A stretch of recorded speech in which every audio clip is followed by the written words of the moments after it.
मेरे कक्षा 10 के प्रिय विद्यार्थियों, आप सभी को बहुत बहुत स्वागत और अभिनंदन आपके अपने इस चैनल पर ज्ञान कोश एजुकेशन पर। और अभी से मैं आपके परीक्षा की ढेर सारी शुभकामनाएं अर्पित कर रहा हूं, जिससे आपका परीक्षा बेहतर हो और आप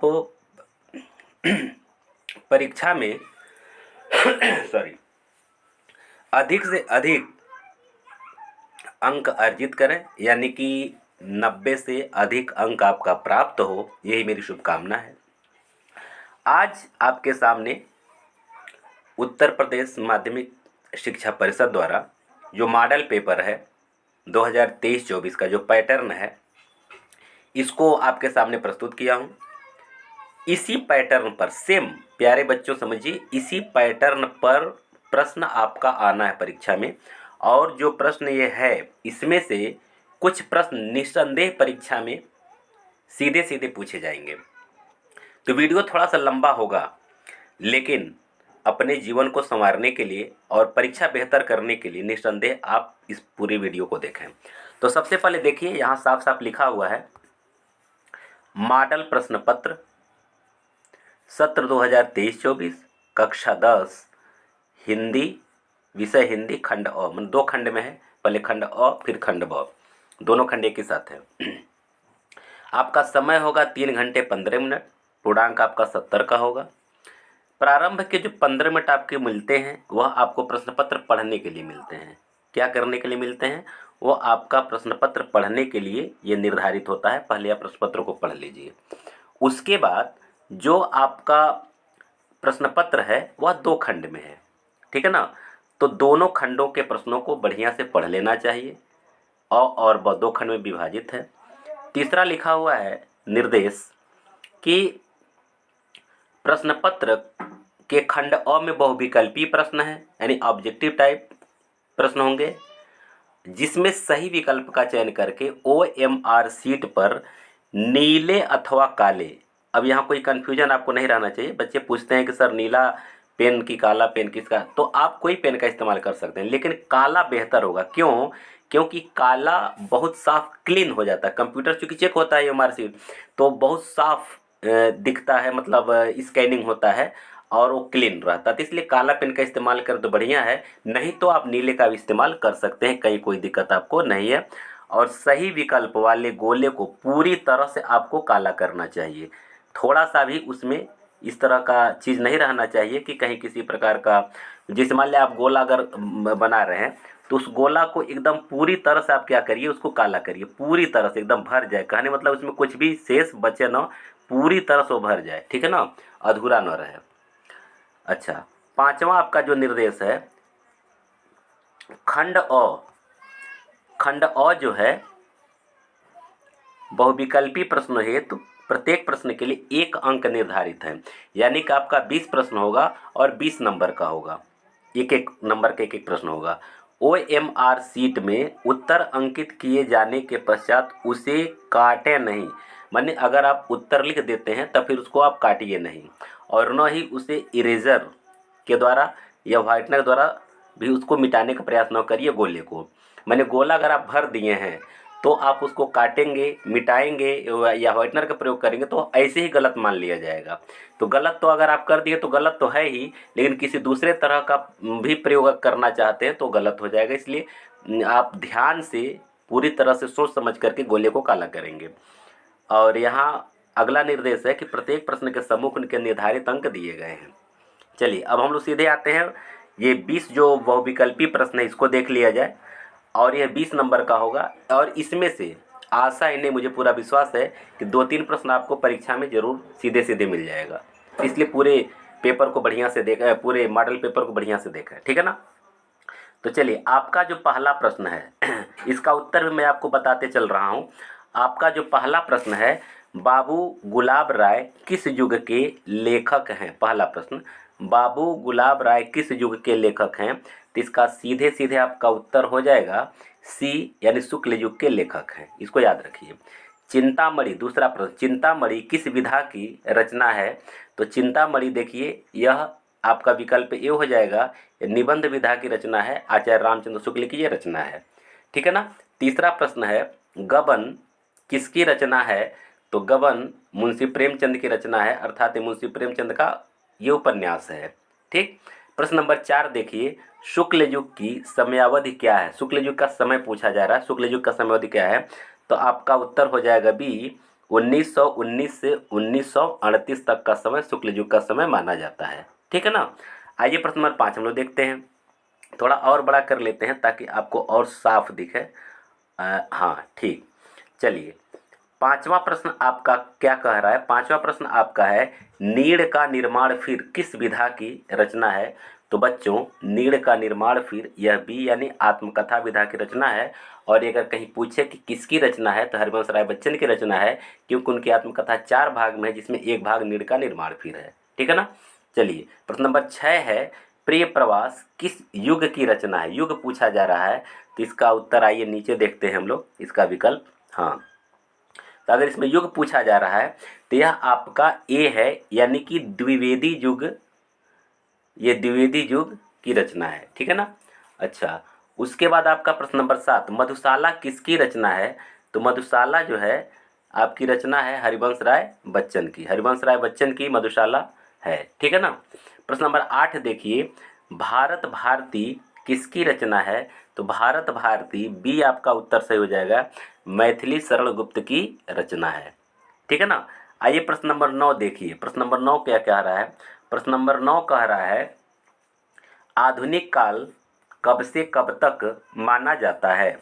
तो आपका सही उत्तर हो जाएगा बच्चों, आधुनिक काल आपका माना जाता है, आपका ए विकल्प हो जाएगा सन सन 1843, सन 1843 से अब तक यह आधुनिक काल का समय माना जाता है।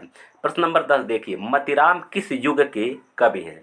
तो मतीराम बच्चों रीतिकाल के कवि हैं, आपका विकल्प डी हो जाएगा, रीतिकाल के कवि हैं। प्रश्न नंबर 11 है, हास्य रस का अस्थाई भाव क्या होता है? तो बच्चों हास्य रस का अस्थाई भाव हो जाता है हास, यानी कि विकल्प आपका सी हो जाएगा। ठीक। चलिए आइए हम लोग अगला प्रश्न देखते हैं, प्रश्न नंबर 12। 12 क्या कह रहा है? 12 कह रहा है, सोहत ओढ़े पीतपट श्याम सलोने गात, मनो नीलमणि शैल पर आतप पर्यो प्रकाश। तो यह पूछ रहा है इसमें कौन सा अलंकार है? ठीक है ना। तो देखिए, जहाँ मनु, मानो, जनु, जानो ऐसा शब्द अगर आता है, माना हूँ, जाना हूँ, तो आपको समझ में आना चाहिए कि यह सीधे उत्प्रेक्षा अलंकार होता है, इसमें संभावना व्यक्त किया जाता है। आइए प्रश्न नंबर 13 हम लोग देखते हैं, रोला छंद में कुल कितने चरण होते हैं? तो देखिए, हर एक छंद में लगभग अधिकांश 4 चरण होते हैं, केवल कुछ ही छंद में 6 चरण होते हैं, जैसे कुंडलियाँ हो गया, छप्पय हो गया, ये सब। तो सब में लगभग 4 चरण होते हैं, सीधा आपका उत्तर क्या हो जाएगा, सी, 4 चरण होते हैं। ठीक है ना। प्रश्न नंबर 14 देखा जाए, प्रश्न नंबर 14 क्या कह रहा है, आकर्षण शब्द में किस उपसर्ग का प्रयोग किया गया है? तो बेटा देखिए, आकर्षण में सीधे आकर्षण में आ उपसर्ग सीधे सीधे जुड़ गया है, तो इसलिए डी आपका उत्तर सही हो जाएगा। आइए, रचना के आधार पर वाक्य के कितने भेद होते हैं? तो देखिए, इसमें कुछ प्रश्न कुछ सिलेबस में कुछ बदलाव हुआ है जो शायद आपको पता होना चाहिए। अगर नहीं पता होगा तो अगर आप कमेंट करेंगे तो उस पर एक वीडियो मैं आपको बना दूंगा, क्योंकि जिसमें आपका वाक्य के भेद, ठीक है ना, और वाच्य, ये सब नए सिलेबस में डाले गए हैं। ये हाल ही में अभी ये यूपी बोर्ड द्वारा ऐसा साइट पे है भी, आप चाहें तो उसको देख सकते हैं। तो आप, यह ऐसा निर्देश है और इसमें सिलेबस में इसको डाला गया है। तो अगर आपको पता होगा तो ठीक, नहीं तो आप कमेंट करके बताइएगा, तो उस पर मैं एक वीडियो बना दूंगा। ठीक है ना। चलिए आगे बढ़ते हैं, प्रश्न नंबर 15 हम लोग देखते हैं, यह भी वही, हाँ वही, रचना के आधार पर वाक्य के कितने भेद होते हैं?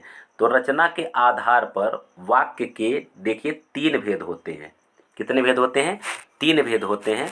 अगर आप कहेंगे तो इसको मैं डिटेल बता दूंगा वो कौन कौन भेद होते हैं। जैसे कि इसमें होते हैं संयुक्त वाक्य, मिश्र वाक्य, सरल वाक्य। मैंने पहले सरल वाक्य होता है, फिर संयुक्त वाक्य होता है, फिर मिश्र वाक्य होता है। तो इसका परिभाषा अगर बाद में बता देंगे तो वीडियो आपका लंबा हो जाएगा। आइए प्रश्न नंबर 16 हम लोग देखते हैं, पीताम्बर में कौन सा समास है। तो देखिए पीताम्बर थोड़ा सा अगर यहाँ विकल्प में आपका ये कर्मधारय भी दिया हो, बहुव्रीहि भी दिया हो, तो थोड़ा सा कन्फ्यूजन आपको होता है, क्योंकि पीताम्बर में अगर समास विग्रह के आधार पर दोनों समास दिखता है, क्योंकि पीत और अंबर माने पीला वस्त्र अगर केवल समास विग्रह करते हैं पीत अंबर, तो आपका कर्मधारय समास हो जाएगा। और पीला है जिसका अंबर यानी पीत है जिसका वस्त्र अर्थात श्री कृष्ण या श्री राम, तो अगर ऐसे करते हैं तो आपका बहुव्रीहि समास हो जाएगा। लेकिन मैं आपको एक चीज़ बता दूं, अगर ये दोनों समास आपकी परीक्षा में पूछे जाएं कर्मधारय और बहुव्रीहि, तो आप बहुव्रीहि को ही टिक करेंगे, बहुव्रीहि सही करेंगे, ठीक है ना। ये मैं आपको बता देना चाहता हूँ। चलिए प्रश्न नंबर 17 देख लिया जाए, आंसू का तत्सम रूप क्या है। आंसू का तत्सम रूप, तो प्रश्न नंबर 17 का आपका हो जाएगा ए, आंसू का तत्सम होता है अश्रु, ठीक है ना। और 18 देखा जाए कि कर्तृवाच्य में, यह भी नए पैटर्न जो बदला हुआ इसी पैटर्न पर आधारित है, क्योंकि वाच्य पूछा जा रहा है। अगर इसके पहले आप वाच्य पढ़े होंगे तो ठीक, नहीं पढ़े होंगे तो फिर कहिएगा, तो इस पर मैं एक वीडियो डाल दूंगा। तो वाच्य कर्तृवाच्य में किसकी प्रधानता होती है बच्चों, तो कर्तृवाच्य में देखिए कर्ता की प्रधानता होती है। वाच्य भी 3 प्रकार के होते हैं, कर्तृवाच्य, कर्मवाच्य, भाववाच्य, ठीक है ना। तो कर्तृवाच्य में कर्ता की प्रधानता, अगर परीक्षा में अगर भाववाच्य पूछ दे तो भाव की प्रधानता हो जाएगी, और अगर पूछ दे कर्तृवाच्य कर्मवाच्य तो आपकी कर्म की प्रधानता हो जाएगी। कर्तृवाच्य कर्मवाच्य भाववाच्य 3 होते हैं, तो जो पूछा जाए उसी की प्रधानता होती है, ठीक है। चलिए प्रश्न नंबर 19, ताभ्य शब्द में वचन एवं विभक्ति है। तो देखिए बच्चों, ताभ्य में चतुर्थी विभक्ति बहुवचन और पंचमी विभक्ति बहुवचन दोनों होता है, लेकिन यहाँ आपका पंचमी है नहीं, तो चतुर्थी है तो आप केवल चतुर्थी का टिक लगाएंगे। लेकिन अगर यहाँ चतुर्थी जगह पर पंचमी बहुवचन है तब भी आपका उत्तर यही होना चाहिए, ठीक है। और प्रश्न नंबर 20, निम्नलिखित में सर्वनाम क्या है। तो आप समझ सकते हैं मनुष्य भी संज्ञा है, बचपन भी संज्ञा है, इसमें से कोई नहीं तो कोई मतलब नहीं है, इसलिए केवल क्या है आपका वह शब्द जो है क्या है, सर्वनाम है। तो इस तरह से बेटा आपका 20 प्रश्न OMR शीट पर भरने के लिए आएगा, और आप क्या करेंगे अपने परीक्षा में पहले 20 प्रश्नों को बढ़िया से एक छोटा छोटा बिंदी लगा लेंगे, ट्रिक नहीं करेंगे, छोटा बिंदी लगा लेंगे कि कौन सा आपका विकल्प सही है, और उसको बड़ी सावधानी से OMR शीट पर भरेंगे। अगर OMR शीट भरने का तरीका आपको मालूम होगा तो ठीक है, नहीं तो कहिएगा तो OMR शीट डाउनलोड करके और किस तरह से आएगा परीक्षा में वो भी उसका वीडियो मैं आपको डाल दूंगा, ठीक है ना। ये सब आप पर निर्भर करता है, अगर आप पता होगा तो फिर हमको वीडियो डाल करके मेहनत करने की आवश्यकता नहीं है, लेकिन अगर नहीं पता हो तो बता दीजिएगा। चलिए हम लोग वर्णनात्मक प्रश्न में आते हैं। ये तो आपका 20 नंबर का प्रश्न हो गया, बहुविकल्पी प्रश्न।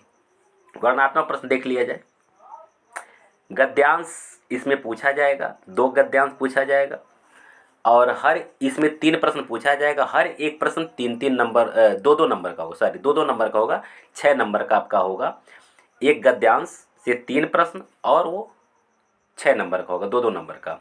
इसी तरह से अथवा करके पूछा जाएगा, आप इसमें से कोई एक ही करेंगे। कभी कभी होता ये है कि हम लोग जब परीक्षा की कॉपी जांच करने के लिए, बोर्ड परीक्षा कॉपी जांच करने जब ड्यूटी लगती जाते हैं, तो बहुत सारे बच्चे दोनों लिख देते हैं, उसका कोई मतलब नहीं है। कोई आप एक लिखिए जो आपको अच्छा लग रहा हो, जो जिसकी आपकी तैयारी अच्छी से हो। चलिए तो पहला आपका गद्यांश है, मैं पढ़ रहा हूँ, देख लीजिए। यह कोई बात नहीं कि एक स्वभाव और रुचि के लोग में ही मित्रता हो सकती है। आगे कहते हैं, समाज में विभिन्नता देखकर लोग एक दूसरे की ओर आकर्षित होते हैं। ये इतना अंडरलाइन आपका है, ठीक है ना। यही आपको रेखांकित अंश में व्याख्या करना है। आगे लिखते हैं, जो गुण, या फिर छोड़िए आगे आप पढ़ सकते हैं, मैं क्योंकि आपका समय बचाने के लिए मैं सीधे आपके प्रश्न पर आता हूँ। इसमें जो पूछ रहा है कि उपर्युक्त गद्यांश का संदर्भ लिखिए, तो आप समझ सकते हैं कि यह किस पाठ का है। तो मित्रता नामक पाठ से है। ये किस पाठ से है, मित्रता नामक पाठ से ये लिया गया है। और ये इसके लेखक कौन है, रामचंद्र शुक्ल, माने आचार्य रामचंद्र शुक्ल, ठीक है ना। आचार्य रामचंद्र शुक्ल इसके कौन है, लेखक हैं। उसके बाद रेखांकित अंश की व्याख्या देख लीजिए। रेखांकित अंश की व्याख्या हम आपको मौखिक बता दे रहे हैं, कैसे इसको रेखांकित अंश की व्याख्या करेंगे। तो रेखांकित अंश की व्याख्या में देखिए, पहले आप एक दो बार जब पढ़ लेंगे तो आप बड़े आराम से लिख सकते हैं। लिखा है, यह कोई बात नहीं है कि एक स्वभाव और रुचि के लोगों में ही मित्रता हो सकती है, समाज में विभिन्नता देखकर लोग एक दूसरे की ओर आकर्षित होते हैं।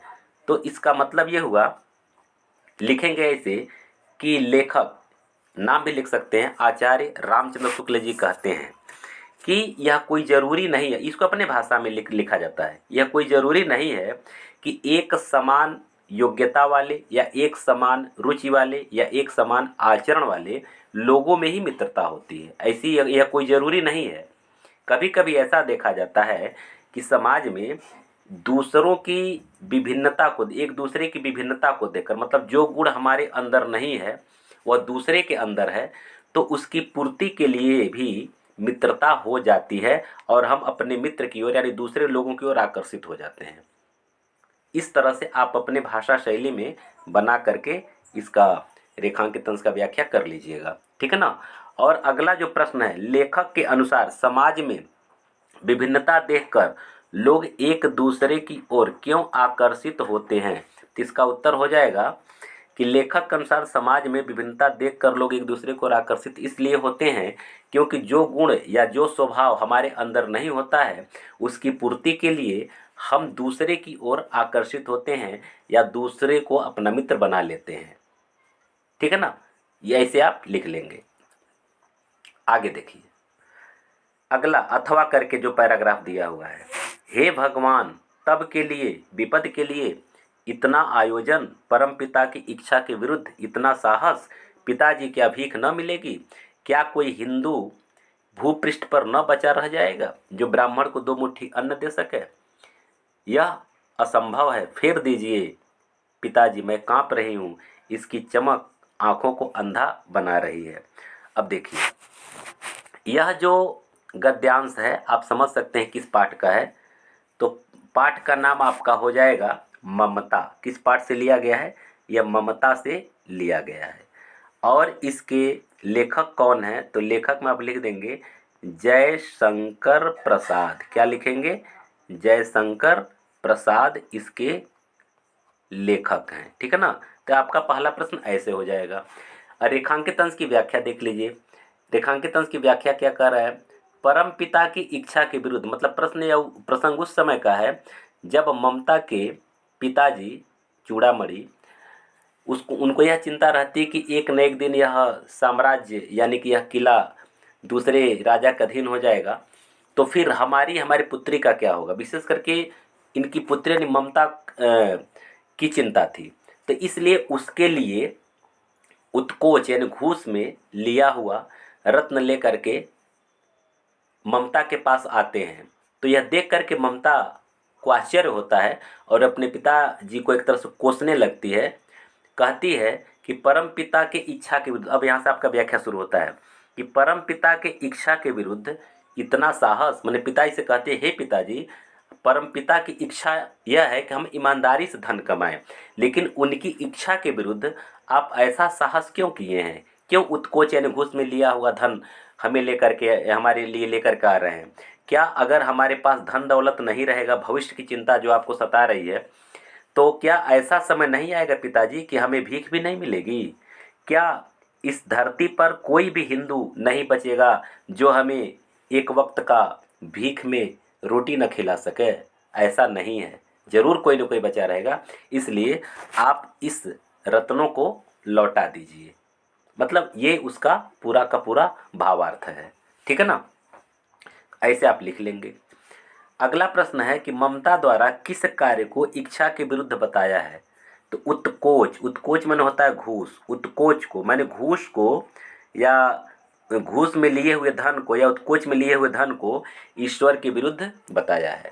उत्तर लिखेंगे, ममता उत्कोच में लिए हुए धन को ईश्वर के विरुद्ध, ईश्वर की इच्छा के विरुद्ध बताया है, ठीक है। चलिए आगे बढ़ते हैं। प्रश्न नंबर 2, यहाँ से आपका प्रश्न नंबर 2 जो है एक पद्यांश देगा, माने कविता देगा, 2 कविता देगा, 2 पद्यांश देगा, और उसके नीचे भी 3-3 प्रश्न रहेंगे, सेम उसी तरह जैसे गद्य में है। और इन दोनों में आप कोई एक ही करेंगे, जैसे गद्य में 2 में कोई एक ही करेंगे, उसी तरह से यहाँ भी कोई एक ही करेंगे, दोनों करने की कोई आवश्यकता नहीं है। तो आइए देखिए, जो गद्यांश पद्यांश है वह है क्या।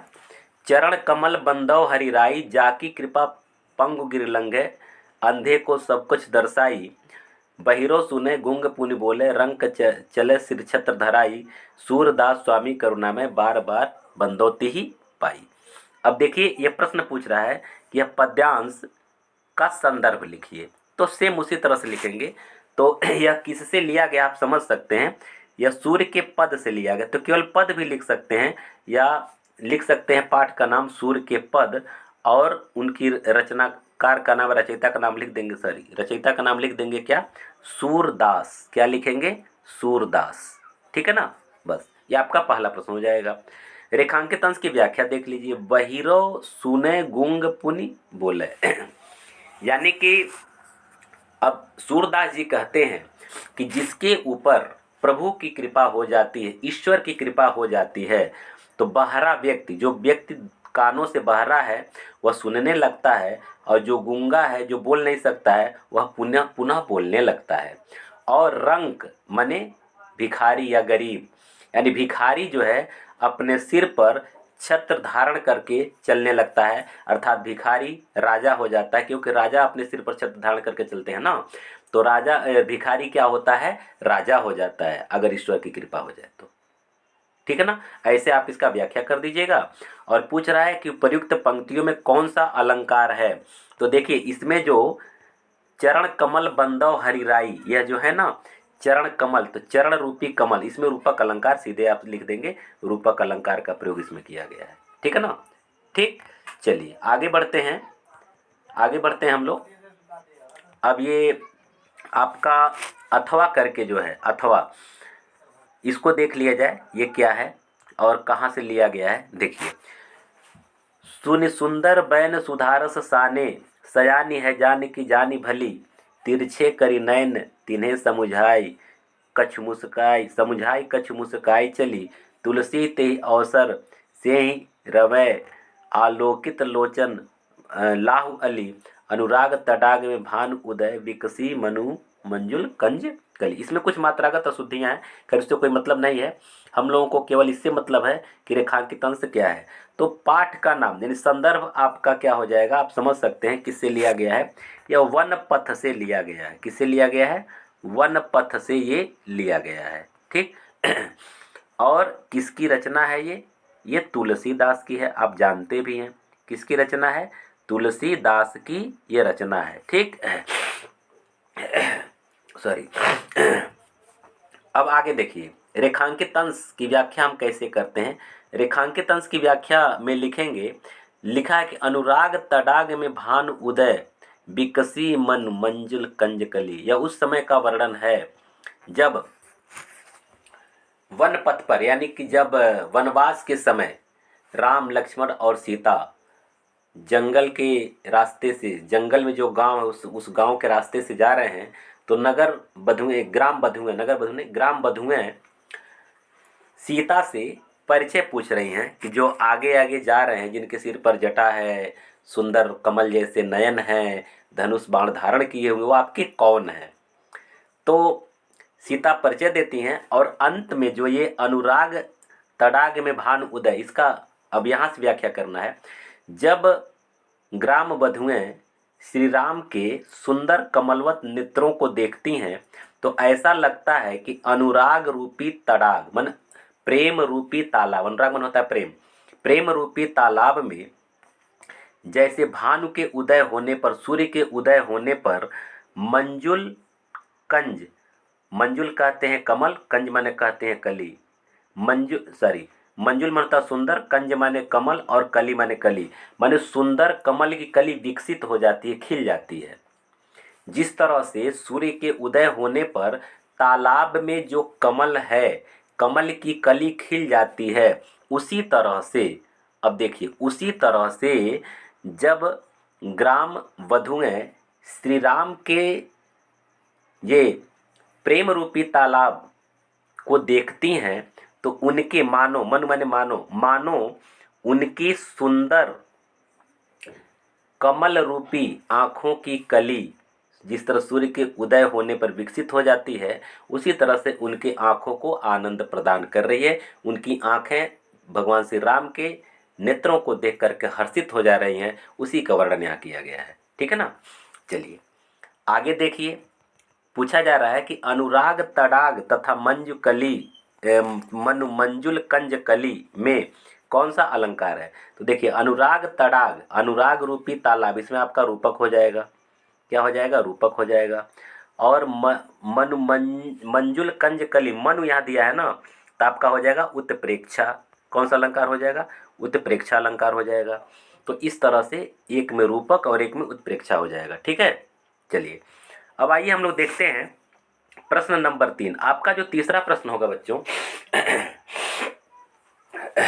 चलिए सॉरी, जो तीसरा प्रश्न है, संस्कृत का 2 गद्यांश दिया रहेगा और गद्यांश का संदर्भ सहित आपको इसका अनुवाद करना होता है, यानी इसका अर्थ लिखना होता है। तो 5 नंबर का होता है। ठीक है ना। 2 नंबर का आपका संदर्भ और 3 नंबर का आपका क्या हो जाएगा? अनुवाद।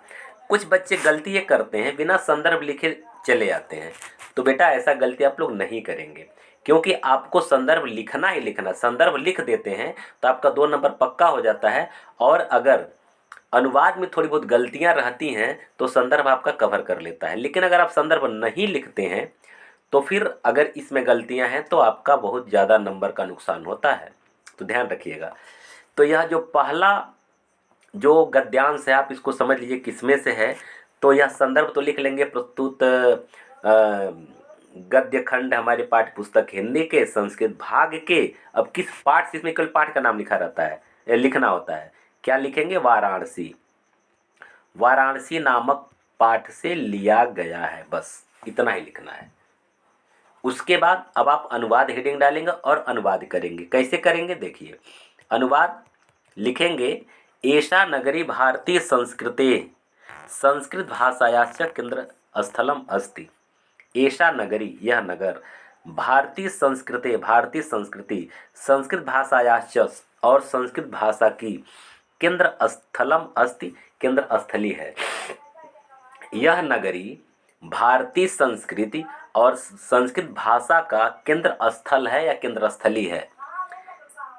इत एव संस्कृत वाङ्मयस्य, ये प नहीं है, यह है वांग, कुछ अशुद्धियां हैं, इसको मैं सही करके बताऊंगा। संस्कृतेश्च आलोक सर्वत्र प्रसृतः, यहीं से इत एव संस्कृत, संस्कृत वाङ्मय, वाङ्मय होता है बेटा भाषा, तो संस्कृत भाषा, यहीं से संस्कृत भाषा और संस्कृतेश्च, और संस्कृति का, आलोक माने प्रकाश, सर्वत्र माने सभी जगह, प्रसृता माने फैला हुआ है। मतलब यहीं से संस्कृत भाषा का, यानी संस्कृत वाणी या संस्कृत भाषा का और संस्कृत का, संस्कृत माने कल्चर, संस्कृत का प्रकाश सभी जगह फैला हुआ है। ठीक है। आगे देखिए, आगे है मुगल युवराज दारा सिकोह अत्रागत्य। मुगल युवराज दारा सिकोह नाम था, दारा सिकोह अत्रागत्य, यहाँ आकर भारतीय दर्शनम, भारतीय दर्शन और शास्त्राणाम अध्ययनम करोत, और शास्त्रों का अध्ययन किया। मुगल युवराज दारा सिकोह यहाँ आकर भारतीय दर्शन और शास्त्रों का अध्ययन किया। आगे देखिए, सह तेषाम होना चाहिए, सह यहाँ बीच में गैप, विसर्ग छूट गया है, मिसप्रिंट किया है इसीलिए।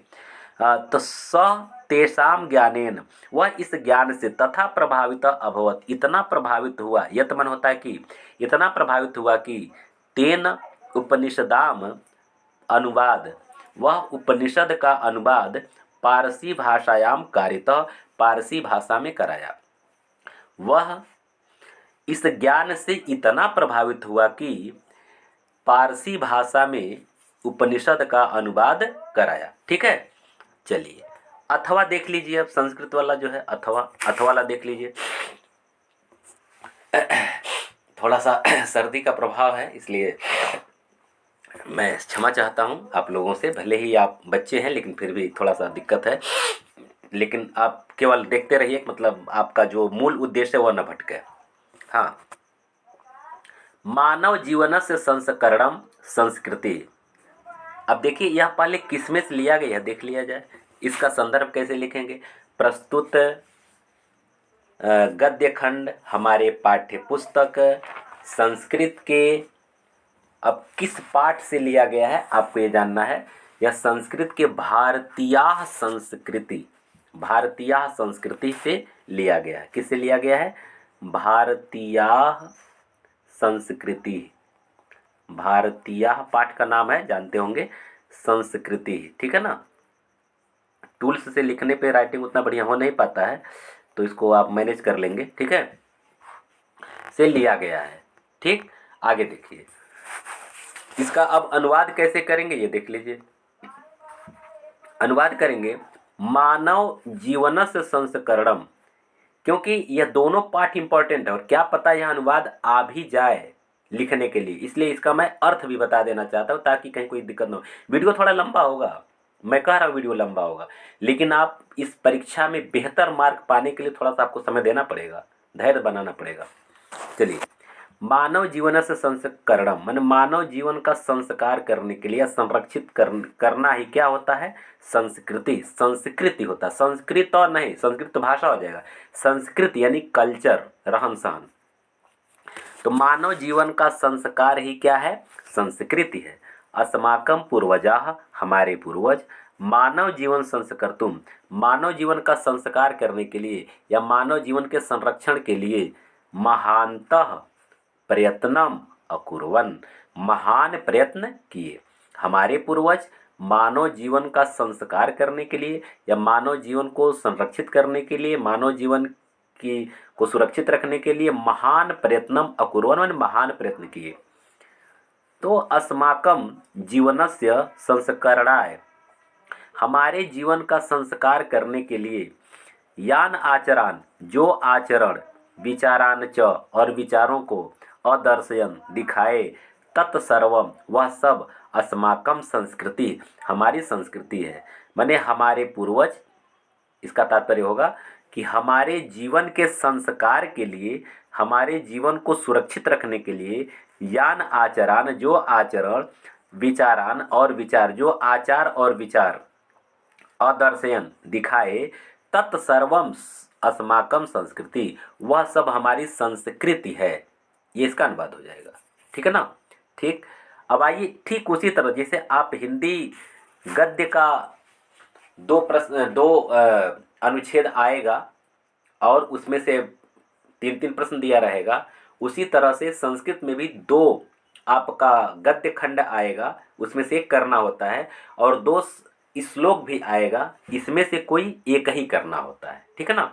अब श्लोक वाले भाग को देख लिया जाए तो अगर हम चौथे प्रश्न के पहले अगर श्लोक की बात हम करते हैं, यहाँ भी नंबर सेम होगा, 2 नंबर का आपका संदर्भ होगा, 3 नंबर का आपका इसका हिंदी में अनुवाद होगा।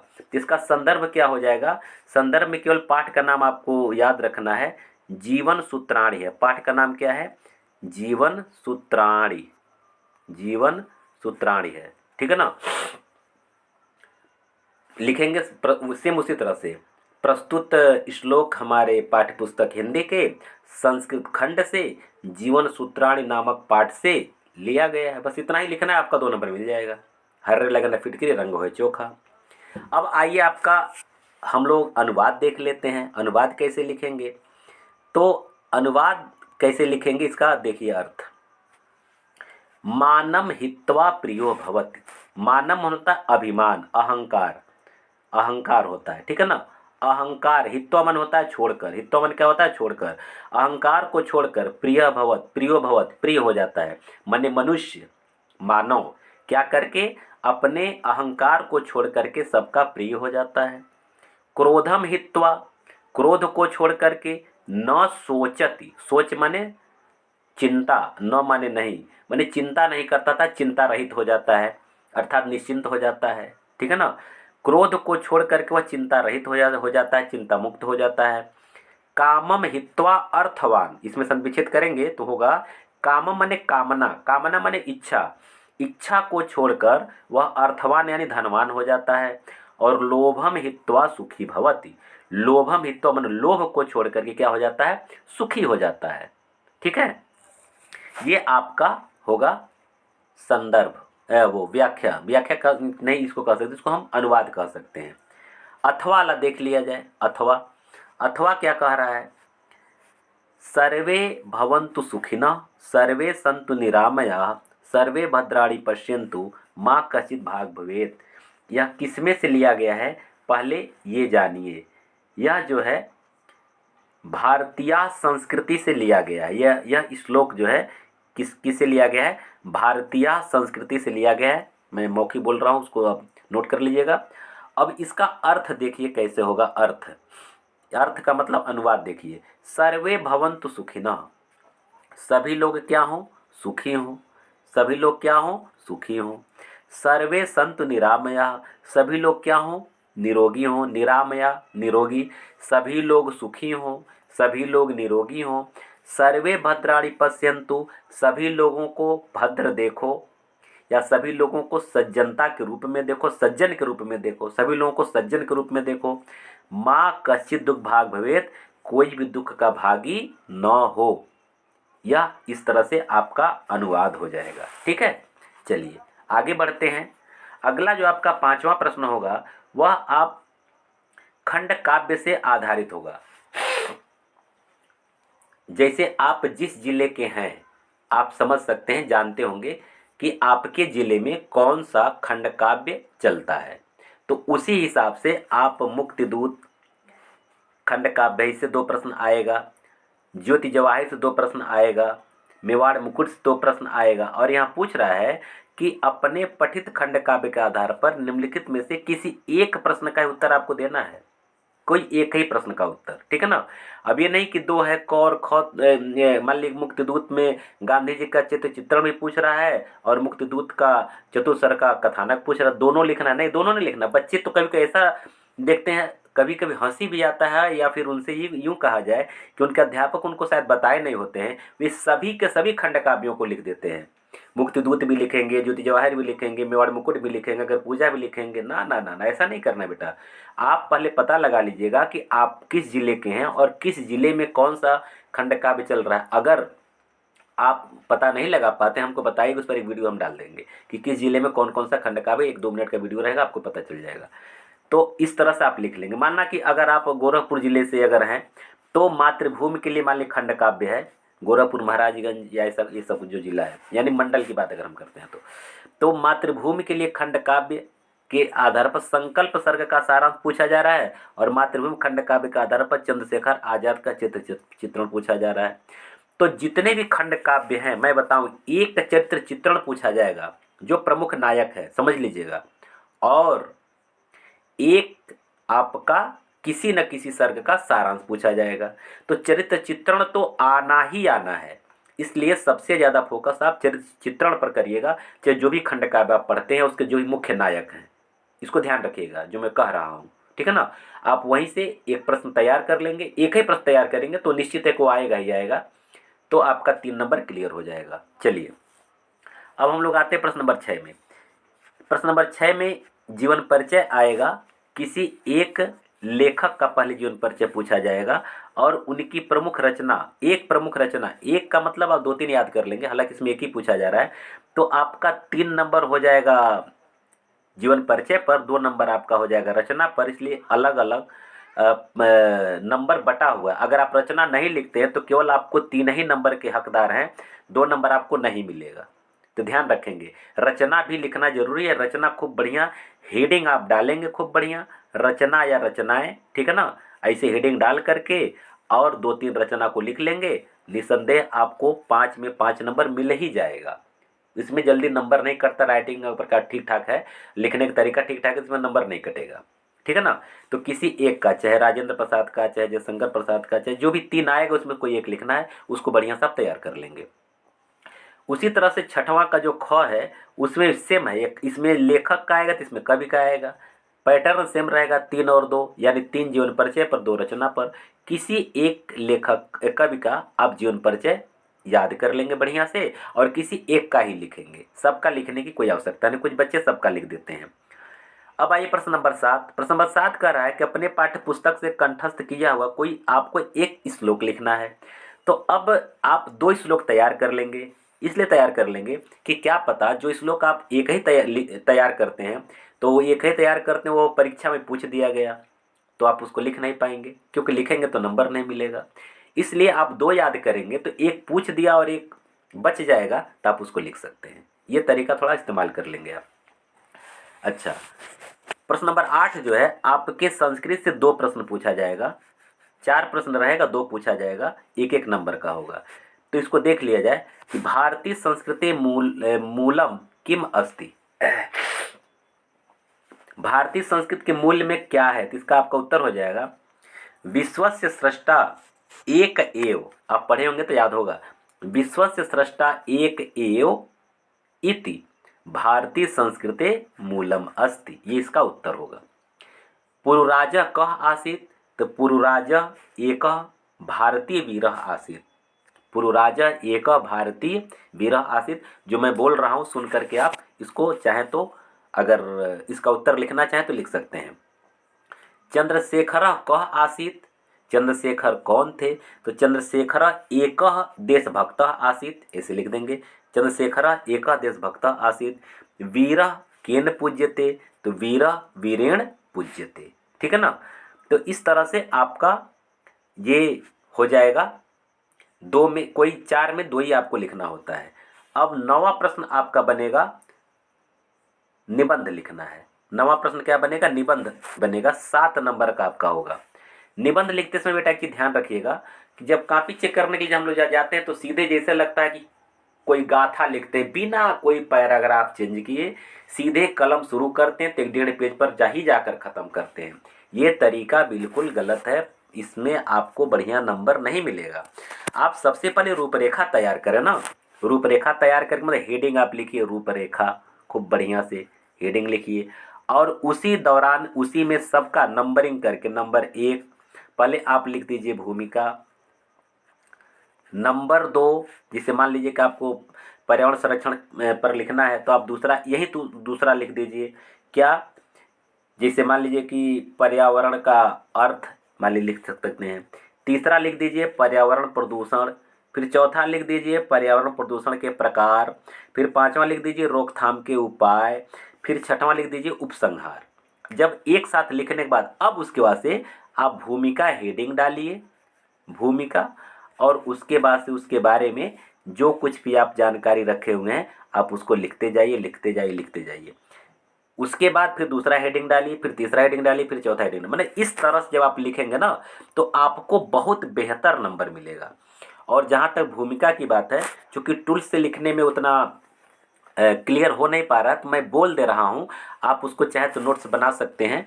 भूमिका कैसे लिखेंगे, मान लीजिए पर्यावरण संरक्षण के उपाय अगर आपको लिखना है तो आप भूमिका में लिखे, रूपरेखा पहले तैयार करेंगे। आपका पहला हेडिंग बनाएंगे भूमिका, दूसरा हेडिंग बनाएंगे क्या, पर्यावरण का अर्थ।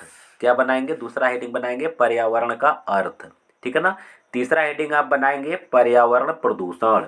चौथा हेडिंग बनाएंगे पर्यावरण प्रदूषण के प्रकार। 5वां हेडिंग बनाएंगे रोकथाम के उपाय।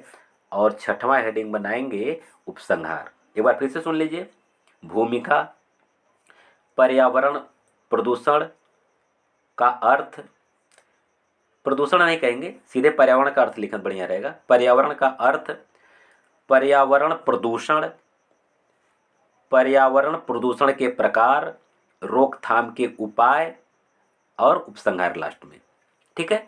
इसी तरह से अगर आप आतंकवाद के कारण और निवारण पर निबंध लिखना चाहते हैं तो पहले भूमिका देखिए, भूमिका और उपसंहार ये 2 हेडिंग तो आपका परमानेंट है। भूमिका और अंतिम हेडिंग क्या हो जाएगा, उपसंहार। ये तो आपका हमेशा हर एक निबंध में रहेगा, और आपको बीच का वही 3-4 हेडिंग आपको तैयार करना है। तो इसके बाद आतंकवाद के बारे में अगर लिखना है तो आतंकवाद का अर्थ यहाँ लिख लीजिए, आतंकवाद का कारण लिख दीजिए, आतंकवाद का परिणाम लिख दीजिए, आतंकवाद को रोकथाम के उपाय या रोकने के उपाय लिख दीजिए। इस तरह से आपका हेडिंग तैयार हो गया। इसी पर आप बना बना करके खूब बढ़िया से लिख सकते हैं आपका। फिर अगर जनसंख्या के लाभ हानि की बात अगर हम करते हैं, तो जनसंख्या के लाभ हानि की बात में अगर आपको लिखना है तो कैसे लिखेंगे? पहले भूमिका तो रहेगा ही रहेगा, उसके बाद से आप दूसरा लिख सकते हैं,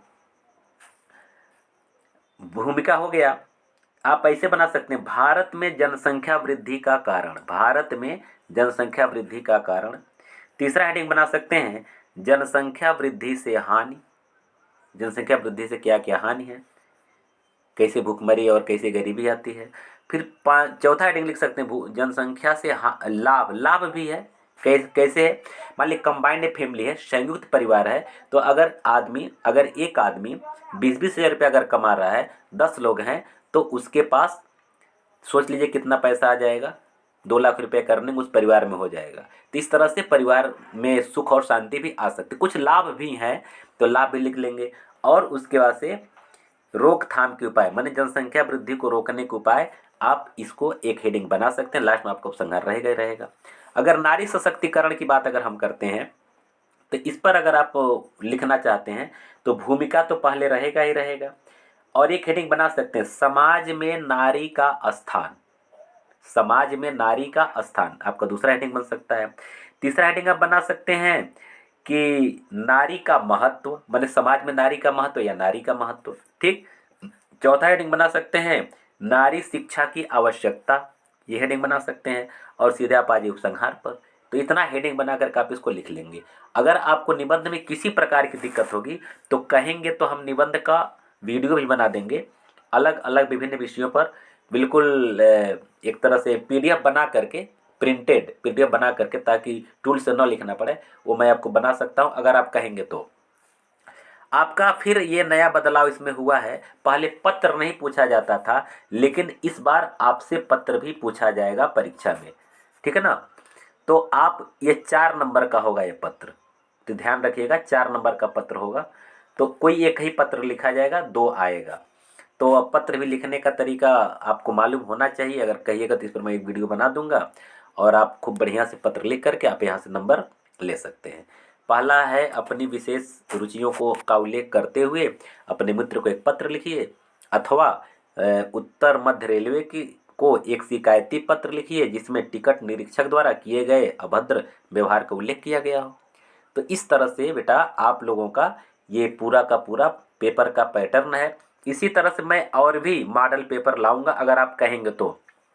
मैं सोच रहा हूँ परीक्षा के पहले 8-10 मॉडल पेपर तैयार कर दूं, और उस मॉडल पेपर से जो प्रश्न बनेगा उसमें से ज़्यादातर प्रश्न आपके परीक्षा में सीधे सीधे पूछ लिए जाएंगे।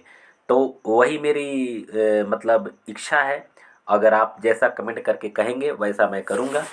अगर आप मेरे चैनल पर नए हैं तो आप इसको सब्सक्राइब कर लीजिए और अपने दोस्तों को अधिक से अधिक शेयर कीजिए ताकि वह लाभ उनके तक भी पहुँचे, ठीक है ना। क्योंकि सर्वे भवन्तु सुखिनः का हम लोग सिद्धांत लेकर के चलेंगे। तो फिर हम लोग मिलते हैं अगली वीडियो में। आप सबको बहुत बहुत धन्यवाद। पढ़िए, मस्त रहिए, परीक्षा की ढेर सारी शुभकामनाएं।